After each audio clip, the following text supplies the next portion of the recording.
नमस्कार जय जगन्नाथ वेलकम करुच्ची मोर आउ गोटे ब्लॉग को। आज मो पतिदेवଙ୍କର कौन होता केजाने से आड़ू कही कि चल पूरी जावा से मु तिले मात्र डेरी न करिकी जल्दी जल्दी रेडी हो गले आम पूरी जावाई कहीं सी एमती गोटे जगह मो दुखरे सुखरे सब बेले से पसंद करी। एपटे बाप पुओ दी जण निद हो गलानी से शोई पड़े। एपटे आमर मंटू तापरे आमर एपटे मंटू तापरे आगरे आमर ड्राइविंग करुचंती तिलक तिलक राज से सब सान भाई हेबे। तो आमर किछि जण पळै गलेनी से सकाळू आगरू आमे पछरे जाउछु राति रे। हे आमे एबे पहुँची गलु फाइनाली पुरी रे बीच पाखरे जेहेतु राति बहुत हो जाइथिला 2टा पाखापाखि हो जाइथिला तो आमे दर्शन करिया पे गलुनी कहीं पुओ शोई पड़लाणी हस्बैंड को भी निद तो से आमे सेठिकी आउ मंदिर न जाइके सकाळे दर्शन करिया पे राति रे रहया पई हमको गोटे होटल नबा पे पड़ला कहीं जेहेतु पुओ शोइलाणी आमे सब बेले राति जाइए राति रिटर्न हो जाऊ तो किसी प्रॉब्लम हुए जेहेतु आमे राति स्टे कलु तो कार रे सोइबा पॉसिबल नुह जेहेतु छोट छुआ तो गला बेलू से समस्त अधा शोईकी उठिले तो आम से पहुँचला आमको गोटे रूम देते पुओ को शोई सारा पर एत जोरे निद पुणी केते शीघ्र सकाळ हम आम ठाकुर दर्शन करने को से खुशी में मत एवं सकाळ हो सारा पर बाप पुओ दी जण वाशरूम रू आसिले आम रेडी हबू मंदिर जावाई। पंचुक जेहेतु चली तो लेट हम मंदिर भितर जाकि बाहर को बाहर से मो पुओ को आगे टे छतुआ पी दी कहीं छतुआ तार मॉर्निंग ब्रेकफास्ट सब बेले छतुआ ही प्रायतः छतुआ थाए से खुशी भी छतुआ तार पी दिए। से छतुआ पी सारापर पापा सांगे टे गेलो हो जाओ फाइनाली तार गोटे फेवरेट कार्टून हैंटिक्स ताको मिल जाइए वाईफाई कनेक्शन अच्छी जेहेतु सब होटेल रुहे से तार बिजी रही जाइए भितर मत भी रेडी हबार अच्छे मुझे रेडी हो जाए मु भी एठी रेडी हो गली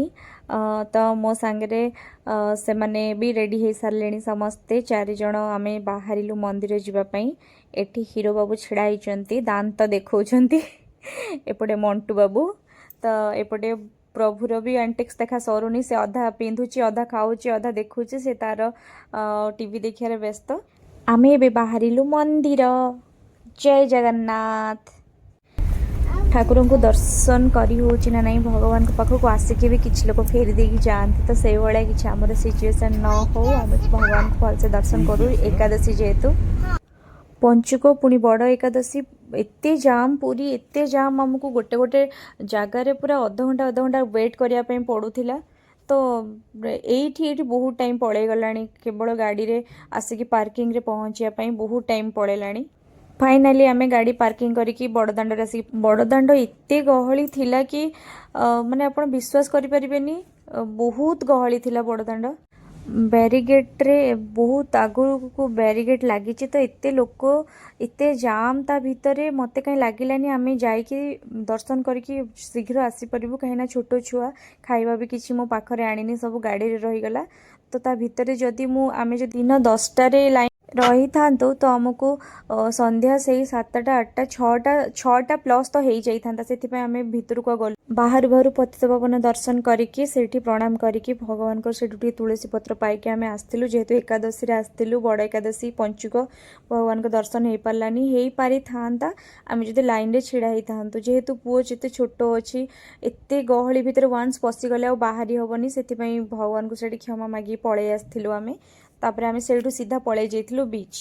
प्रभुर इच्छा से बीच आसले कैमेल रे बसिबो तो कैमेल रे बसिला कैमेल रे बसला परे पुणी हॉर्स रे बसिया पे कहला मु कैमेल रे बसची हॉर्स रे केबे मु बस नथली मोर फर्स्ट टाइम मते बहुत डर माडु थाए किंतु से बहुत साहसी ताकू डर लागु न थाए मामा मजा लागुची कह कि से एंजॉय करथिला। तो आजिर व्लॉगटा आमर एया थिला कि आमे ठाकुर दर्शन करि पारलुनी एबे पूरी बुला सरला बीच बुला सरला आमे भी बाहरी भुवनेश्वर रहिली। जय जगन्नाथ।